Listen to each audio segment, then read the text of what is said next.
I bought a new daily, and it's a chavvy looking Astra. Looks like some council estate, low rent fucking drug dealer's car, like some kid selling 10 deals of weed around his local fucking estate type of car. But it's a really good car.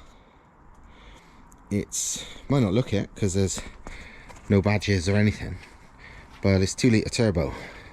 It's a SRi 200, so it's 200 brake standard.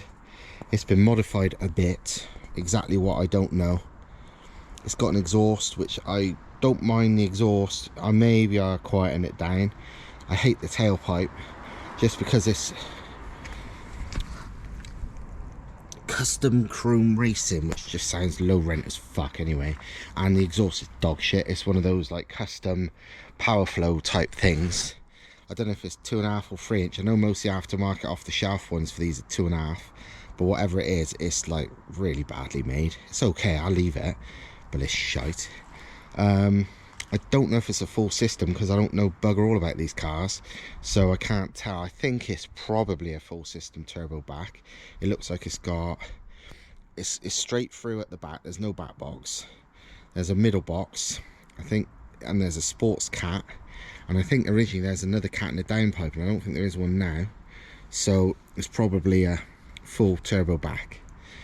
I think it feels like it's got a remap to me. It feels way more than 200 brake, but I don't know.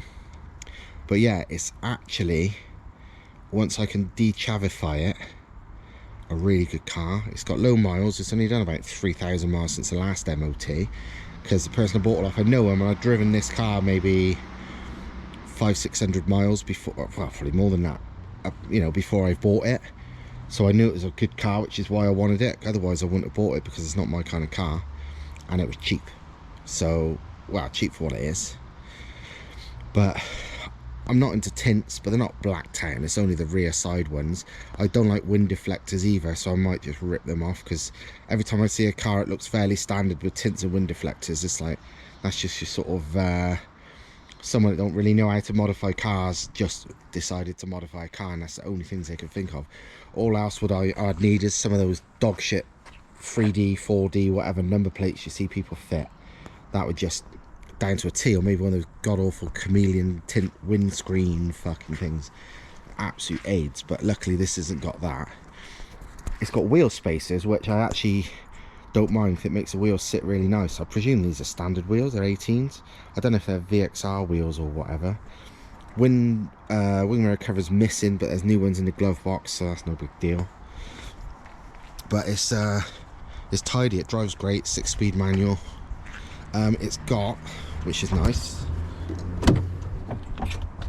VXR interior. So it's got the shit up VXR Recaros. The back seats are the VXR ones too, like the half leather Recaros. It all needs a clean. It's proper grubby, but it's mostly hasn't been used. I mean, look, there's fucking moss growing. It is literally sat for nearly a year because the person wasn't able to drive it anymore. I've probably driven this car in the last year more than the owner has. This rear skirt thing's coming loose, but I can just you know, sealant that back up. But look, where it's sat, it's just covered in cobwebs and dirt, so it's minging, and it's chavvy as fuck at the moment. I wouldn't know, because I don't know fuck all about these, what's standard and what's not, to be fair. I only bought it because I've driven it and know it's nice, so I mean, I know fuck all about this. I mean, I presume the bodywork's standard. I ain't got a fucking clue. They don't look standard to me, and they're awful, but I can't be bothered changing them. Headlights need a polish. I hate the chrome grille. I might paint that black, you know. It's got that splitter thing, which I presume is standard. And yeah, wind deflectors, which can fuck off. VXR seats, which are good, so they're staying. That thing, which is alright, but it's broken, so I'll have to fix it. But yeah, it actually, it had a fucking steering wheel cover on it, which is the worst form of AIDS, so I've pulled that off straight away. I couldn't be dealing with that. I presume those pedals are standard. It just needs a clean as minging. It's got a really good Pioneer head unit, which I'm never into music in cars, but does sound fucking ace, so I'm kind of pleased. But yeah, this can go in the fucking bin straight away. How do you remove wind deflectors? I've never owned such shite, but I'm sure I can figure it out. I guess they just pull off. But yeah, show you under the bonnet. Looks a bit oily there, so I think that's rocker cover. It's not using any oil. Like, I've driven it hundreds of miles and it's not used a spot. I keep checking it. I think the thermostat's a bit iffy, because although it gets hot static and it gets fully up to temp, it don't fully get up to temp when moving around when it's been the winter. So I reckon it needs a thermostat, so I've ordered that. I'm not 100%, but it needs a service anyway, so I'm going to do plugs and everything, because it feels like it's kind of got a misfire under heavy load. Hopefully it's just plugs, if not coil packs. That, I don't think that's a standard downpipe, that's some aftermarket thing. Looks like it's made of old drain pipe to me, but I'm pretty sure that's not the standard one. I think the standard one had a cat in it, so it's got a full system. That's another custom chrome dog shit, I would have thought. I'm not sure, presume so. But yeah, it's a bit oily here. Yeah, I'm pretty sure it's the rocker cover. Apart from that, it looks standard to me, because I don't know fuck all about these. Like I said, it feels like it's got a remap. Feels much faster than 200. So, you know, a stage 1 map, whatever the fuck it gives to these, is probably right. I mean, I'm guessing it was owned by like an enthusiast before the last person, because it had all these mods were already done. Actually, no, they weren't. I think they did the tints and the wind, maybe the wind deflectors. I don't fucking know. And they did that god awful steering wheel cover. I know the exhaust was already on it, as shit as it is, and the VXR seats were already in it. I think it's on standard suspension. I don't know. But yeah, it's gonna be my new daily, because the MR2, well, 2 reasons. MR2's not great for a daily, because for me, not as my only daily anyway, because sometimes you need more than 2 seats and no room, basically. Because, for example, I picked up the new engine for my so-called daily MX-5 the other day. I picked up a VR6 Turbo engine, which is in here.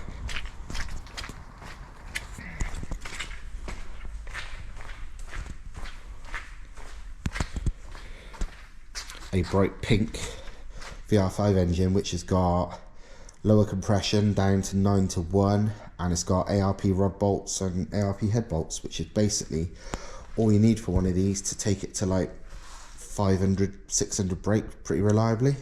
And I'm only going to be going for like 350. So, because it's going to be that engine basically, but this. So, but that, literally, I picked up in that car and I put it in the boot, and I didn't even have to put the seats down. It's got that much room. I left the back seats up and it's fine. So this, because I'm always carrying shit, I needed like a fair size hatchback or an estate or something. And as well as, you know, when I'm not picking up shit, I prefer to drive MR2 because they're fucking ace fun. But when I just need to carry shit or go real long distances quietly, you know, comfortably, then it makes sense to have this. So I've now got kind of like 2 dailies, but this needs it's got a short MOT, but it's only done like 3,000 miles, 2,500 miles since the last MOT. So and last MOT it didn't even hardly have any advisories, like 1 or 2 minor things. So hopefully, I think it needs some new tires, because this tracking's fucked up. But a couple of new front tires, which I'll do first. I think I better polish the headlights because they look a bit aged, so it might fail on them. And just tidy it up and de-chavify it, and then it should be good to go. Oh, that's easy. Shot. Some fucking Astra chavvy would fucking kill for these bastard things. Heckles. I don't fucking want them.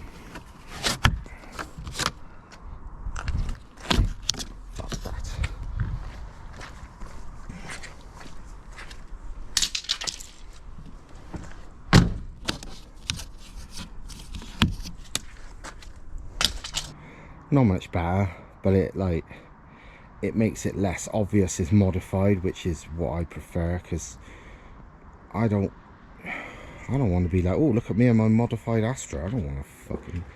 It's a fucking Astra. Not to be proud about it. It's not super fast or anything. So, I mean, it's debadged, which is also a good start, because I wouldn't want the SRi badges or whatever fucking badges this has. So, it's kind of good. It's already debadged. But, chavvy fucking air deflectors, wind deflectors, and that's a start. This I don't like. This must be aftermarket. I'm gonna have to see what the standard ones look like. A few moments later. Well, as is all too common with cars that I own, I broke it. Wow, something's wrong. Yeah, jet washing it was fine. Obviously I had the engine running to stop it causing a problem. It cut out once, I started it again, it was fine. Cut out again, and now will not start. I have basically air dried it everywhere, blown around all the connectors, fucking took the math off, it was dry. I was just checking, took the airbox, not the airbox lid off, the fuse box lid off to check and all that. It's all dry. Yeah, I can't see the problem, but it basically fires up and then immediately stops, which I will show you now.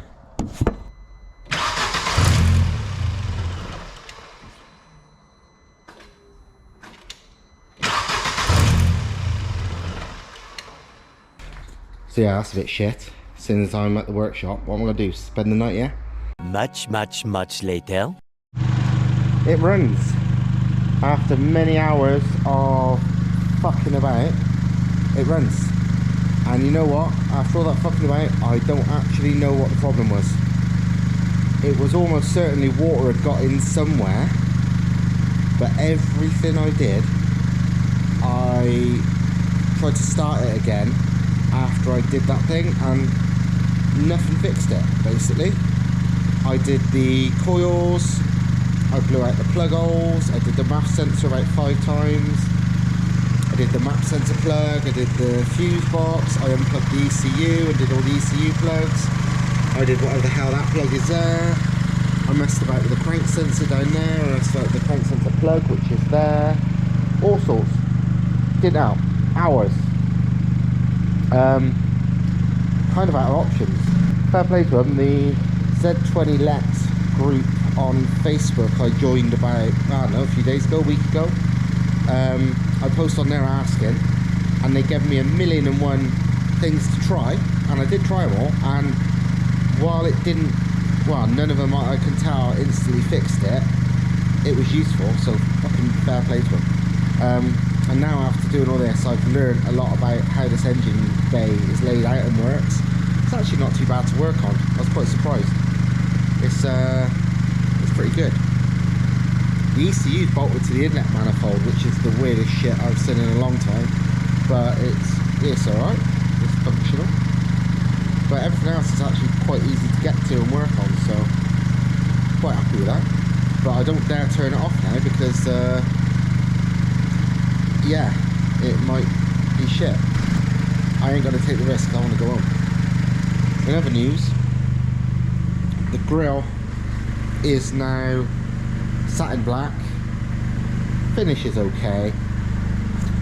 Not being chrome is good enough for me. One eternity later. Well, it's late. And the car cut out again. I still can't get the cunt started again. I can't work out what the fuck is wrong. Well, it's now 1:45 AM. This piece of shit still won't start. And I thought, you know what? Thomas's Polo is outside. And I found the keys for it, because I thought I'm going to have to just go home. So I found the keys, and then the fucking battery was flat. And I was like, oh fuck, that's it, I'm stuck. I'm going to be here all night. And I went back in and was sort of resigned to giving up. And then I thought, fuck, I'm gonna go and try again. And it was dead as fuck, but it was like, and it finally just started. So I'm going home in Thomas's car, and I have to deal with this thing tomorrow. It's another day at the workshop. The Astra still doesn't work. Before I turned up, Thomas changed the cam sensor because we was doing lots of diagnosis yesterday. Well, Thomas was really diagnosis yesterday, and it seemed like it was going to be the cam sensor, but I bought the cam and the crank sensor, and the cam sensor hasn't fixed it. Crank sensor's there, so I guess that's my first job today. And then fucking say a prayer, because at the moment I'm using the Polo, which is, wow, it's useful, but it's not ideal. Especially since I find an engine I wouldn't mind buying, and I would need the Astra to get that, because it's way too big for the Polo. In other news, I get here, and this is up in the air, and I knew what that meant. And that meant the VR6, which I don't even remember if we mentioned it on any video, but I went down this local scrapyard the other day to pick up, well, to get hold of some loom plugs. And while I was there, I noticed a really, really tidy Golf Mark IV V6 4Motion, complete. And I went and asked them, you know, are they breaking it and whatever, and yeah. And basically did a deal with them, and me and Thomas the next day went down, and with the very, very limited tools we brought with us, Very limited tools. like ridiculously limited, I wasn't that confident it would work, got the whole engine, the loom, the sensors, the gearbox, everything all at once. And here it is. It did have all the manifolds and all that. Thomas has taken that off. Fun enough, this is to show the simplicity. Actually, you should continue this video later on. Yeah. Show the simplicity if I didn't nearly cut my finger off today. Yeah, Thomas nearly cut his finger off earlier. Yeah, if you had a demobilized ECU, this could be in the chassis and running. Yeah, yeah. Because we have the fuel rail exactly the same position that we have the 1.8. So all the fuel system from the kit we already developed for the 1.8 fits this exactly the same, no modifications, same stuff, you know. The only thing, obviously, the water system has to be changed a little, but this could be in and running. Yeah. So for now, this is going in there. Whether it stays in there, or nah. Nah, this is we stick to the plan. Okay. Yeah. Do we mention the plan? Yeah. Okay. I did already. So. Okay. Yeah, you can All right, and I've definitely not talked about the plan. Basically, as you already would have known, the one MR2 I bought a while ago is out there, the really tidy one with a smoky engine, is getting a 1.8T swap, so we can sell it. And this is going in Thomas's car, but only temporarily, just to work everything out, get everything running, because Thomas's is going to be a 5-cylinder turbo, a prototype for one that hopefully will become like a production type thing, an MRS 500. And this is would come out of this once it's all sorted and go into another MR2 that we will buy and sell it as a NA VR6 one, because not everybody likes turbos, some people like big engines, and also it sound fucking mental. So yeah, we're doing that. Interesting how really small these engines are once you remove that. Yeah, I know, I really like the look of it. Yeah, I know. It's incredible.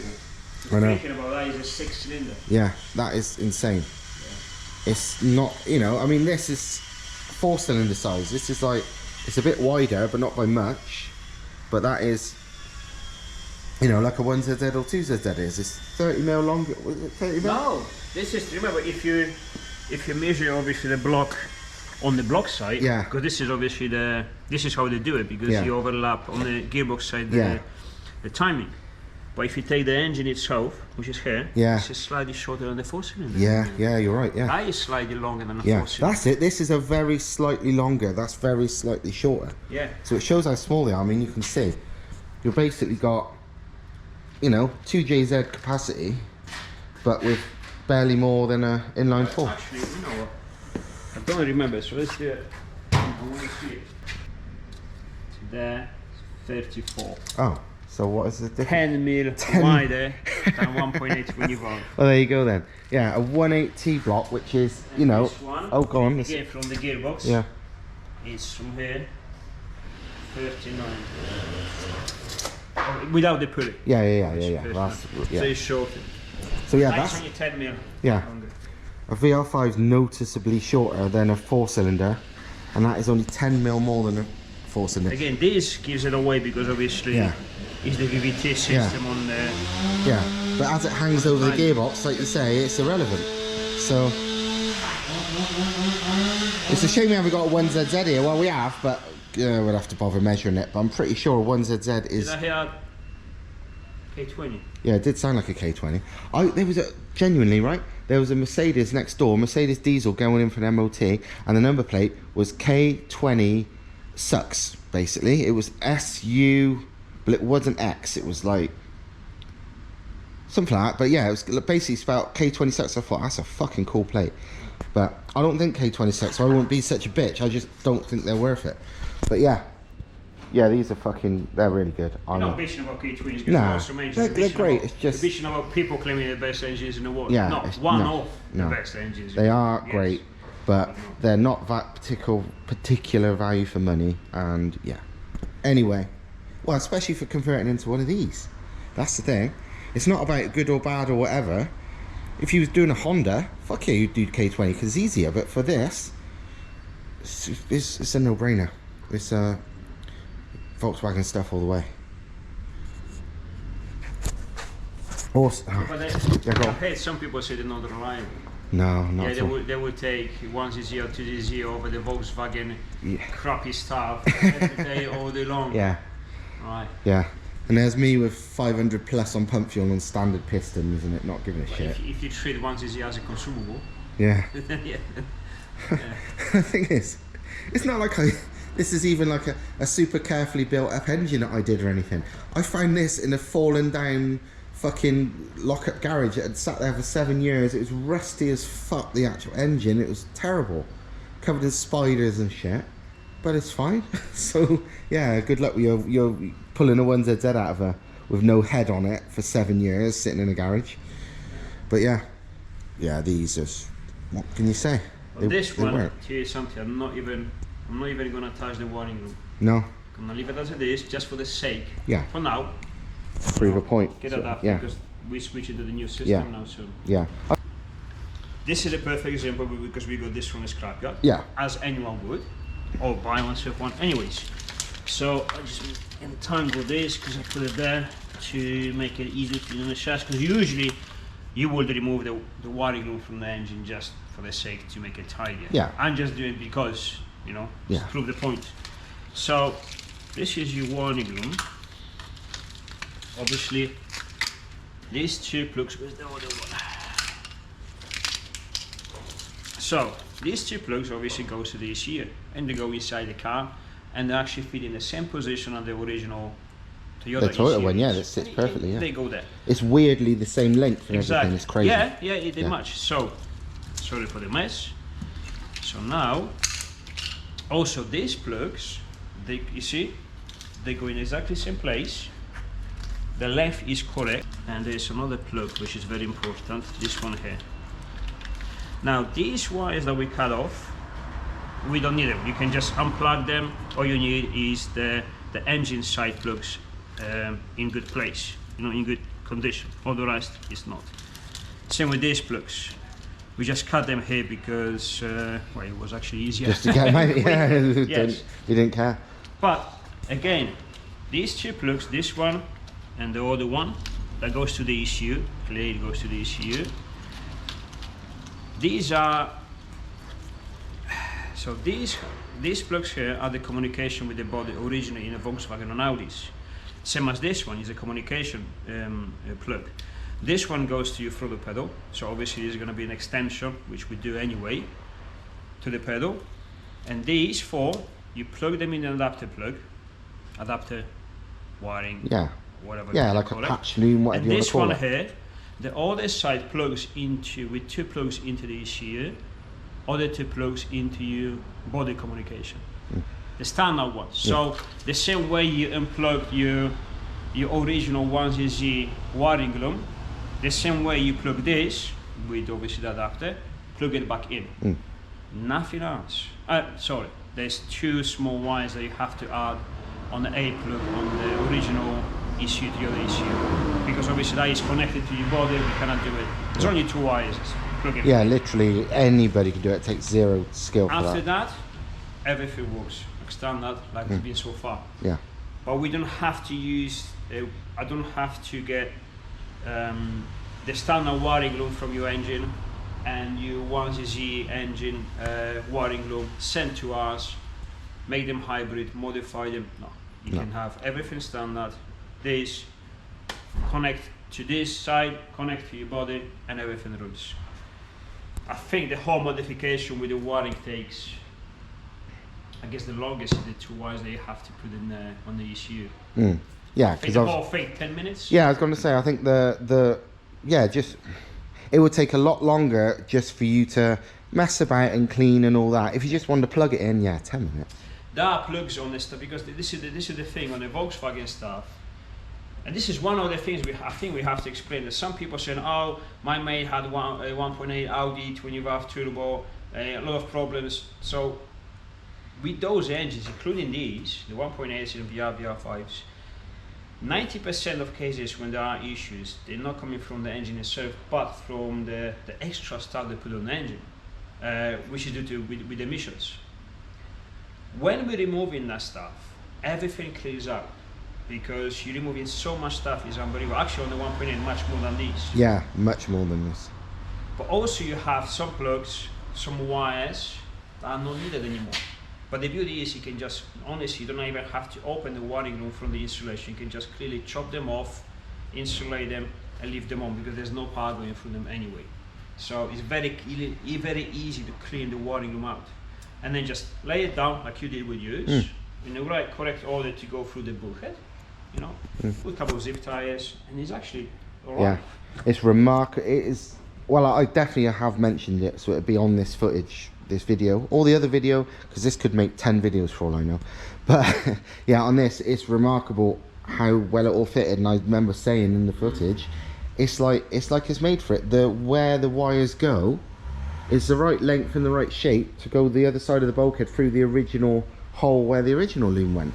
It's bizarre, but hey. With anticipation, because probably obviously someone's going to ask, well, why you haven't done this in the first place? It's development. It's very simple. It's development. It's realizing that's even possible.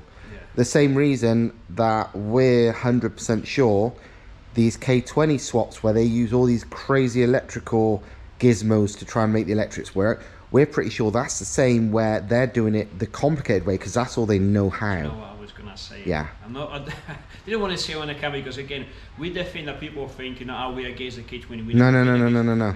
I bought myself a K24 and was 90% through all the engine swap in this car. This is why I spiked everything.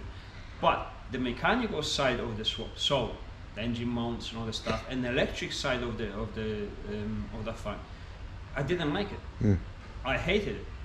Plus so many adapters to get the cluster to work, to get the RPMs to work. Like, no, this is not. No. This is adding complications of already complicated electrics, and more complications to even just get it working.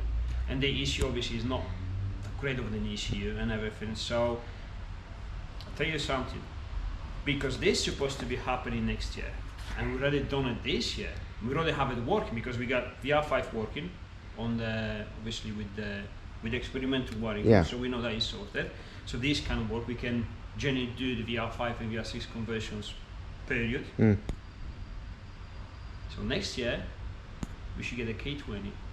I was thinking exactly the same thing. And do it the proper way. Yes. Proper engine mounts, right? Proper electrics. Yeah. That's the thing. We got nothing against K20s, they're good, but the conversions are a bit shit. And it's the electrics is my problem with it. And I truly believe, like you do, that if it's done the correct way like this, you can make everything fucking work. Well, don't get me wrong, we've never done it yet, so we don't know for sure, but understanding what we've learned, I think it's possible. I've seen how the K20 fits with that gearbox, because I had a K24 with a CP3 gearbox, in there. I know how it fits. I know the perks. I know what was wrong with it, with the fitment. I know how it could be improved, and I know roughly how to make the electrics work. Yeah, yeah. So, and I know there is a much simpler and easier way to make everything work. Yeah. So, yeah, it's never going to be as cheap as simple as this, because Honda stuff never is. But it can be better than how it is. I'm sure of it. Yeah, it might, you know, it might not happen for a year at least, but hey, I was thinking the same thing. I want to, just for the sake of it. I just want to. Yeah. But also for the people thinking that we hate the K20. No, we don't. No. We just think this is a much better solution, especially in Europe. Yeah, I just don't like the way the K20 swaps are. That's all. And I truly believe the a patch loom or whatever can be done just the same to make all the electrics work. You know? Yeah, definitely. I think we should. 100%. And just like that, it's running again. We've changed, well, we changed a lot of things, but the one thing everybody said was the cam sensor and the crank sensor was the thing that makes it not work. And we changed them, and that's a right pain in the ass. We, well, basically everything, and it didn't fix it. Everyone swore it was the crank sensor. A couple of people said cam sensor, but anyway, spent 100 odd quid on both of them. Fucking killing me, fucking trying to change it because it's a pain in the ass. It's got aircon, so it's in a tight place. Done all this fucking shit, checking the fuel pressure and making a mess of the wiring loom and days. You know what it was? Fucking map sensor. Nobody suggested that. We didn't think that. I've never known a car where the map sensor will stop it even running. But watch this. Map sensor. Oh, brilliant. That's mine. My brake cables. You got it, yeah, thank you very much. What do I need to sign for it? Just picture. Okay. Smile. Hey. Thank you. Cheers, mate. Bye. That's my handbrake cables. At last. Handbrake cables just turned up thanks to delivery man. DHL. Yeah. Fucking map sensor. And you know what? I undid this and cleaned it out and everything the night when it left me stranded, but I didn't think of starting it unplugged because it's a map sensor. It's not normally would cause that, and nobody suggested that. People suggested the ECU. I've unplugged the fucking ECU. I've done everything, but I didn't do that. And looking at this, A, it doesn't seem genuine because it had some kind of sticker on it, and B, paint marks means it's probably a previous owner had got this from the scrapyard somewhere because they'd had a previous problem. Fucking dog shit. You can start modifying now. Yeah, so I'm going to start modifying it now rather than put it back together normally. So I've got that induction pipe and cone filter, and I've actually bought a blanking plate for the standard. Only because 2 days ago we said this is going to be daily. Do not open the bonnet. Leave it standard. Yeah, I'm going to leave it standard. It's my fault. I thought I'd clean it because it was dirty. I literally, this all started happening when I opened it and started cleaning the bonnet. I like that. That's the best excuse ever. That's even better than my excuse. What is it? I've got a broken suspension arm for myself. Yeah. Oops. What? Yeah. Oops. Now it's like a race car. Yeah. I got a broken suspension arm for my Sylvia. Let's have a full welding cage, RB25. Fucking competition suspension. You know, the funny thing is, he's not lying. Yeah, I know he's not. I know he's not. That is, I know. I've heard the story of both of you. That's what happened. That's ridiculous. I was there. Like, I need my parts changed, you know. Well, to be fair, the suspension arm is now fixed. Well, yeah. So it did work. Yeah, and to be fair, it hasn't had a single reliability problem for years. Yeah, it's faultless. No, yeah, faultless. Faultless for years. And you know why? Because he hasn't even started it in that time. See, brand new. But yeah, fucking map sensor. So I've just ordered a genuine one from the motor factors over there, who never have anything in stock, but thankfully they can get it for the next day. So 50 quid. And this is drivable now, so I'm going to drive it home, I think, today. No, leave it. You reckon? No, leave it. Alright, fuck it. Okay. It's gonna piss you off. Yeah, true. One more day in the 1.4 Polo of awesome. That's a really good car. Makes every time I drive that Polo. I'm never gonna sell that car. Every time I drive that fucking Polo, I wish I bought a 1.4 TDI Polo because it's great. That thing is rough outside. I've spent more money on that car than any other car. Every time, two mechanics, new shocks, new springs, new brakes, anything that is slightly corroded or slightly worn out, brand new. Drives fucking brilliant. It goes weirdly well for a 1.4 TDI. It uses obviously no fuel. And I use it on the motorways daily through the winter. It's been how many years we had that product, Andrew? Ever. Yeah, it's like forever, seriously. It's like, I don't even remember when we bought it, like ages ago. 10 years? Could have been, I don't know. Could have been. Literally sits on the motorway at 70, nice, quiet. It's, you know, it has been faultless all this time. It's fucking great. Never gonna sell it. Every time I drive it, it's like, I should just bought one of them. It's like, but yeah. There's always the most reliable car. If something goes wrong, there's always a polo in the workshop. Cars, bullshit. Now I gotta we gotta make it all back together. You're doing that. We did all this for I nothing. can't move my Thomas has nearly Thomas has nearly cut his own finger off. So I'm gonna do all this. And yeah, we didn't need to do any of it. But there you go. In other news, if anyone knows what this plug does, let me know. That's a big one. That's I don't know what that's for. It's unplugged. But it's down there, but there's nothing it plugs into. It's a big power. Yeah. It's like it's for, I don't know. It's been like it for a long time. It's tucked under there and it's all dirty and dusty, like it's never been plugged in. Okay. Fuck knows. Right. But yeah, right, time to modify this. The de-chromed bullshit on the side means, even though these are chavvy LED things that look like cheap jewellery, without the chrome around the outside, that's fine now, not noticeable.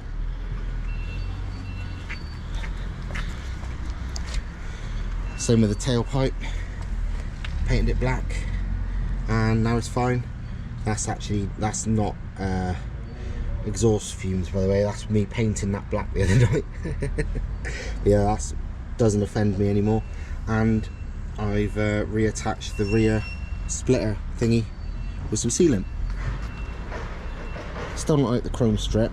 That needs to be body colour, I think. I don't think black would work, but I'll do that another time. But yeah, the car's looking alright now. Supposedly it's a rare car because it's a 200 brake SRi Turbo, but I don't fucking know or care. It's just a decent enough daily, so I'm certainly not going to modify it any more than it is. I had a look at the exhaust and it is a full turbo back. It's 2.5 inches, not 3 inch. I don't know why nearly all the aftermarket exhausts for these are 2.5 inch. It's like, it's a 2 litre turbo. We're not in the fucking 90s. Why is it 2.5? But yeah, 2.5 inch, and it's got a sports cat and the silencer, and then straight pipe apart from that. But I've decided it's not too loud. It doesn't offend me anymore, so I'm going to stick with it. It's got a slight rattle where it's too close to somewhere. You can hear it vibrating on something sometimes, so I'm going to fix that. It's nothing. And yeah, now I just got to retidy all this wiring, which was mint, but all our investigations that weren't even fucking needed means it's a right mess at the moment, so give me a chance.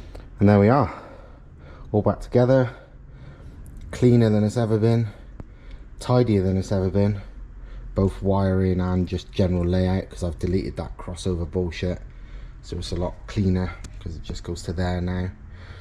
I had to modify the MAF sensor wiring because the MAF sensor's in a very different place. Just had to modify where it came out of the main loom, but I also tidied up the loom a bit because it had this awful, I don't know why, but Vauxhall's got this weird blue cloth tape they use and it looks like shit. So I replaced it with some black stuff and it looks a lot nicer. And yeah, pretty fucking tidy. Gotta wait for the map sensor to turn up tomorrow, but you know, whatever, we're there. While I spent the afternoon putting the Astra back together, Thomas has been busy doing this. So that is the 24 valve VR6 we picked up the other week, including the gearbox and everything in the car, mounted on the mounts. These are the prototype ones, but basically, as you can probably see, they're very, very similar to the 180 ones, but different in every way. They're not wildly different. They're a same basic design, but they are completely different, which is unfortunate, because if they was exactly the same, it'd make life a lot easier.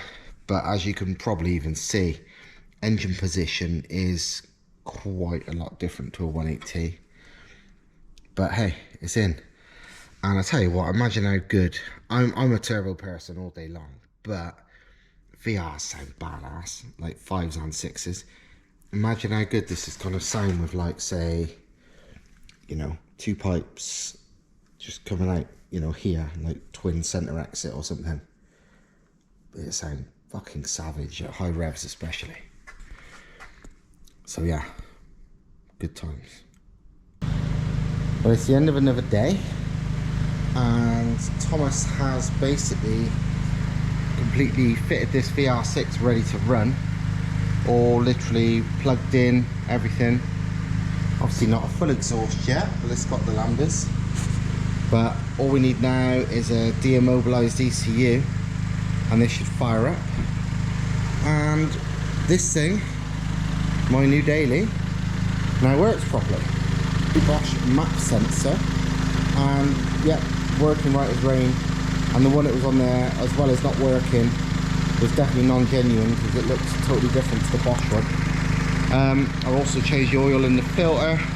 That is actually really easy on these, thankfully. The oil filter is kind of in front of the front wheel, so you just put the wheel on full lock and you get to the filter really nicely, which is good. Makes a change. Obviously that induction kit I put on just to tidy things up. But another thing I did, because I hate dump valves, as soon as you put an induction kit on a car with a recirc dump valve, you hear the dump valve. I fitted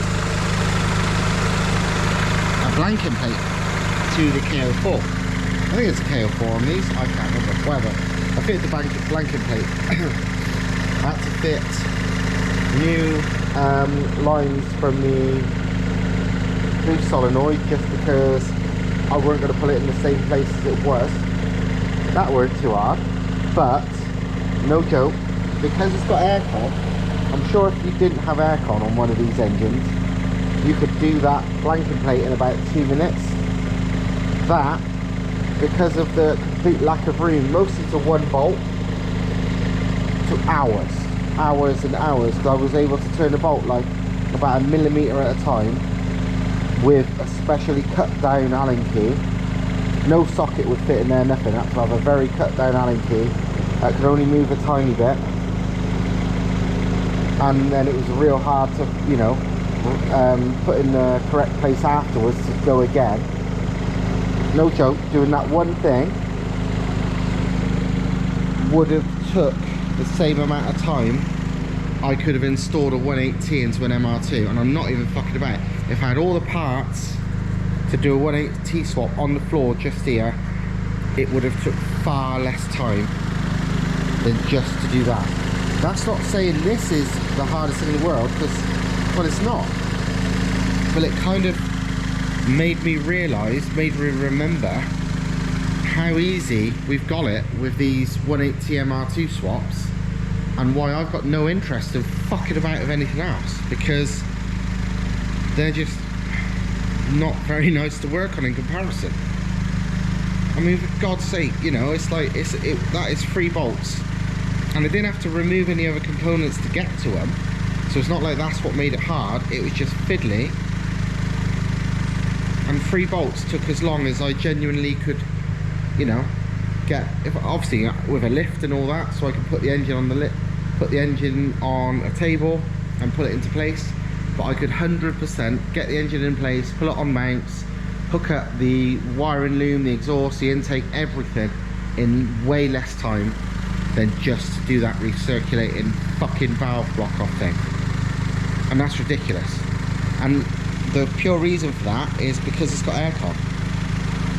Because the aircon gets in the way, what would be a 5-minute job is a many-hour job. But on this, there isn't anything, and I fucking love it. Anytime I have second thoughts about, oh, I wonder if I should, you know, do any other cars. Nah, fuck that.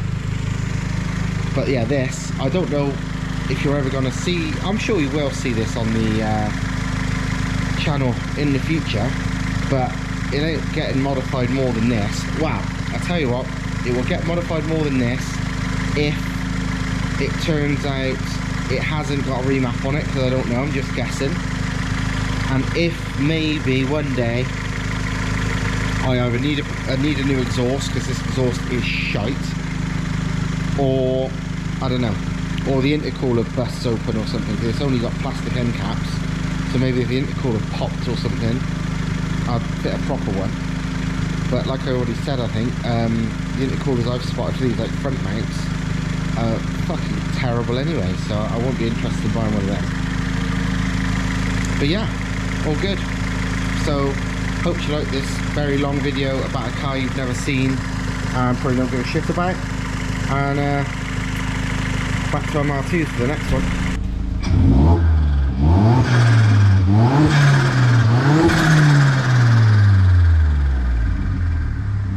Yeah, that's way better noises. Much better.